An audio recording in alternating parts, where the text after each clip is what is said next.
بظاہر تو حضور کو ہو رہا ہے، لیکن حقیقت میں خطاب مجھے تمہیں ہو رہا ہے، آپ کو ہمیں ہو رہا ہے۔ کتاب کو پڑھیں۔ ہم نے کتاب کو پڑھنا چھوڑ دیا، اور یہ چاروں کام کہاں ہوتے ہیں یہ بھی آپ کو سمجھاتا ہوں۔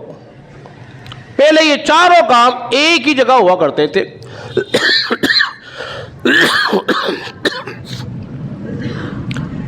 وہ تھے مسجد۔ کیا تھے وہ؟ مسجد تھے۔ اس کے بعد اللہ فرما رہا ہے وَقِيمِ الصَّلَاةَ، نماز کو قائم کرو۔ نماز کو قائم کرنا ہے۔ کیا مطلب ہے قائم کرنے کا؟ بھائی نماز پڑھو، قائم کرو، کیا مطلب ہے؟ مطلب یہ ہے کہ نماز کو اپنے وقت پہ ادا کرو گے، نماز قائم رہے گی۔ وقت پر ادا کرو گے، نماز قائم رہے گی۔ اور جو نماز اللہ تبارک و تعالیٰ نے ہمیں عطا کی ہے، وہ جانتے ہو کیا ہے؟ وہ نماز تو رسول اللہ صلی اللہ علیہ وسلم کی اداؤں کا نام ہے۔ ارے زور سے کہہ دیجئے نا، زور سے سبحان اللہ کہنے پہ کوئی پابندی نہیں ہے۔ اس نماز کا فائدہ کیا ہے؟ میں نے قرآن کی بات کی، دوسرے نمبر پہ کیا ہے؟ بولیے تو زور سے، نماز ہے۔ نماز کا فائدہ کیا ہوگا؟ انسان بڑا لالچی ہے، جب تک اس کے فائدے کی بات نہ ہو وہ کرتا ہی نہیں ہے۔ کاروبار کریں گے، اس میں میرا کیا فائدہ ہے، میرا نقصان کیا ہے، یہ کام کروں تو مجھے کیا ملے گا۔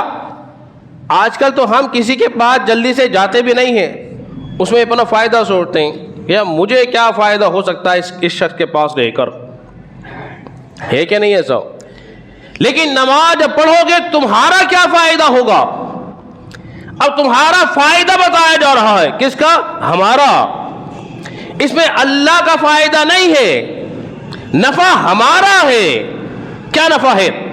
اللہ نے ارشاد فرمایا ان الصلاۃ تنہی عن الفحشاء والمنکر، جب تم نماز ادا کرو گے یہ نماز جو ہے تمہیں بے حیائی اور بری باتوں سے روک دے گی۔ تمہیں بے حیائی سے روکے گی، بری باتوں سے رک جاؤ گے، یہ ہمارا فائدہ ہے، یہ ہمارا فائدہ ہے۔ ایک شخص نبی کریم صلی اللہ علیہ وسلم کی خدمت کے اندر حاضر ہوا۔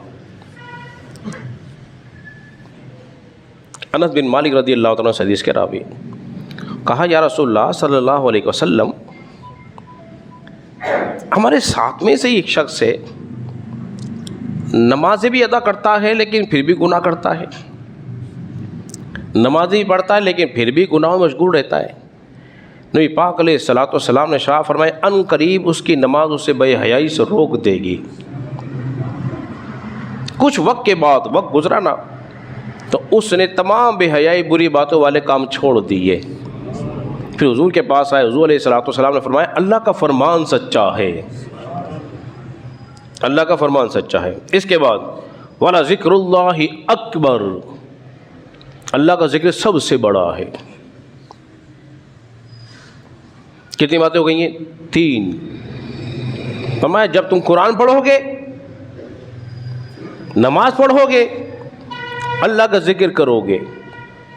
اب سب سے اہم بات آ رہی ہے آگے، تم قرآن پڑھتے ہوگے، نماز پڑھ رہے ہوگے، اللہ کا ذکر کر رہے ہوگے، واللہ یعلم ما تصنعون، تم جو کچھ بھی کرو گے اللہ تبارک و تعالیٰ جانتا ہے۔ تم یہاں کرو گے، وہ رب کائنات تمہیں وہیں سے دیکھ رہا ہوگا۔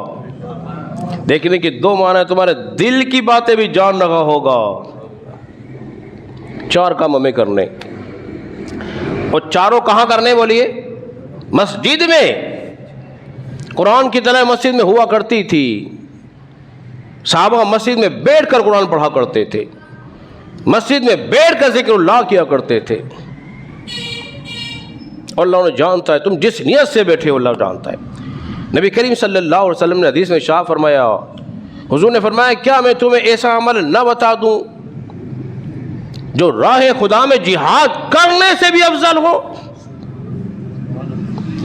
اللہ کی راہ میں سونا اور چاندی خیرات کرنے سے بھی افضل ہو؟